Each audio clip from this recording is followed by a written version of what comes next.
Hello అండి. Welcome to guide for you channel.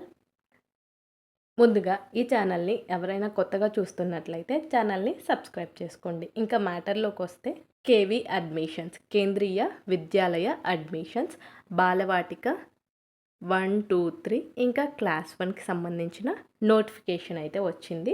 దానికి సంబంధించిన ముఖ్యమైన తేదీలు, ఇంకా దానికి సంబంధించిన ముఖ్యమైన సమాచారాలు, ఇంకా ఏమైనా హెచ్చరికలు అంటే రిజిస్ట్రేషన్స్ గురించి అది, ఇది అని ఉంటాయి కదా! దాని గురించి ఇప్పుడు తెలుసుకుందాము.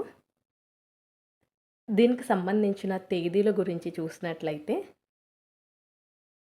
అఫీషియల్ నోటిఫికేషన్ అనేది రిలీజ్ చేశారు. ఎప్పుడు అంటే ఈరోజు మార్చ్ 19న మనకైతే అఫీషియల్ నోటిఫికేషన్ అయితే వచ్చింది. ఆన్‌లైన్ రిజిస్ట్రేషన్ ఎప్పటి నుంచి స్టార్ట్ అవుతుందంటే 20 మార్చ్ అంటే రేపు. రేపు ఉదయం 10 గంటల నుంచి స్టార్ట్ అవుతుంది. ఎప్పుడు ఈ రిజిస్ట్రేషన్ ప్రాసెస్ అనేది ఎండ్ అవుతుందంటే ఏప్రిల్ 2, 2026.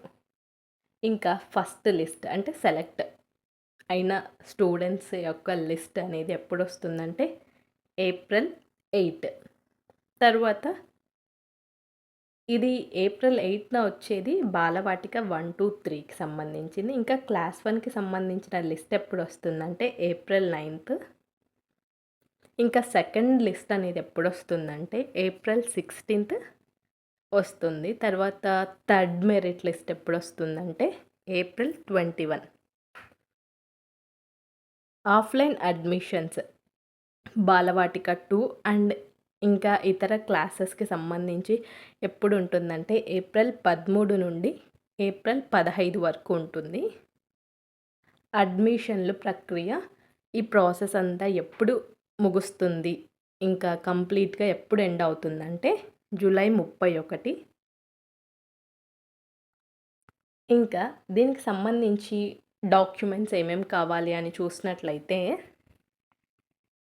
స్టూడెంట్ ఎవరికైతే అప్లై చేస్తున్నారో వాళ్ళకి సంబంధించిన ఒక పాస్‌పోర్ట్ సైజ్ ఫోటో. అది రీసెంట్ డేస్‌లో తీసుకున్నదై ఉండాలి. ఇటీవల కాలంలో తీసుకున్నదై ఉండాలి. ఎప్పుడో చిన్నప్పుడుది అదైతే ఉండకూడదు.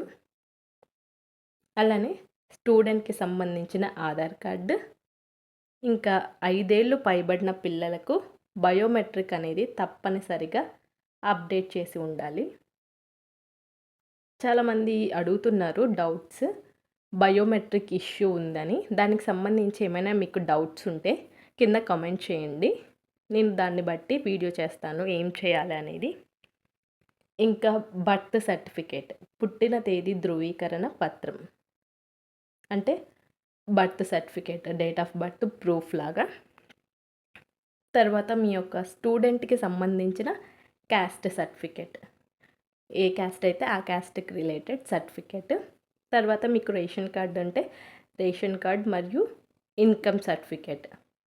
ఆర్టీఈ కోటా కింద అయితే ఇవి కావాలి, లేదంటే అవసరం లేదు. ఇంకా అడ్రస్ ప్రూఫ్ కోసం ఏదైనా ప్రూఫ్ పెట్టాలి. అలానే పేరెంట్స్ ఆధార్ కార్డులు, ఇద్దరి ఆధార్ కార్డ్స్ అయితే కావాలి, మదర్ అండ్ ఫాదర్‌ది. ఇంకా ప్రభుత్వ ఉద్యోగులైతే సర్వీస్ సర్టిఫికేట్ ఎప్పటి నుంచి అంటే గత 7 ఏళ్ల బదిలీ వివరాలతో పాటు ఉండాలి. ఇది మీకు సంబంధించిన ఆఫీస్‌లో అయితే ఇస్తారు. ఇంకా దీనికి సంబంధించిన కొన్ని నోట్ పాయింట్స్ అనేవి ఇచ్చారు, ముఖ్య గమనికలు. అవేంటంటే ఒకరికే ఒక్క రిజిస్ట్రేషన్ చేయాలి. ఒక్క స్టూడెంట్‌కి సంబంధించి ఒక్క రిజిస్ట్రేషన్ అనేది ఉండాలి. లేదంటే ఈ అప్లికేషన్ అనేది క్యాన్సిల్ అవుతుంది. వేరు నంబర్లతో ఎక్కువ రిజిస్ట్రేషన్లు చేస్తే అడ్మిషన్ రద్దయ్యే అవకాశం ఉంది. అయితే మీరు రిజిస్ట్రేషన్ ప్రాసెస్ చేస్తున్నప్పుడు చాలా జాగ్రత్తగా చేయాల్సి ఉంటుంది. రిజిస్ట్రేషన్ పూర్తి చేసిన తర్వాత అప్లికేషన్ ఉంటుంది కదా, అదైతే ప్రింట్ తీసి పెట్టుకోవాలి. ఎందుకంటే ఫ్యూచర్‌లో మీకు యూజ్ అవుతుంది. ఇదనమాట. మీకు రిజిస్ట్రేషన్ ప్రాసెస్ ఐడియా ఉంటుందనుకుంటున్నాను. అఫీషియల్ వెబ్‌సైట్‌కెళ్ళి చేసుకోవాల్సి ఉంటుంది. రిజిస్ట్రేషన్ ప్రాసెస్ మీకు స్టెప్ బై స్టెప్ కావాలంటే కింద కామెంట్ చేయండి. నేను దానికి సంబంధించిన వీడియో అయితే చేస్తాను. ఇంకా దీనికి సంబంధించి ఎటువంటి డౌట్స్ ఉన్నా కింద కామెంట్ చేయండి. నేను డౌట్స్ అన్నీ క్లారిటీగా సపరేట్ ఒక వీడియో అయితే చేస్తాను. ఇలాంటి వీడియోస్ కోసం ఛానల్ని సబ్స్క్రైబ్ చేసుకోండి. Thank you. Thanks for watching.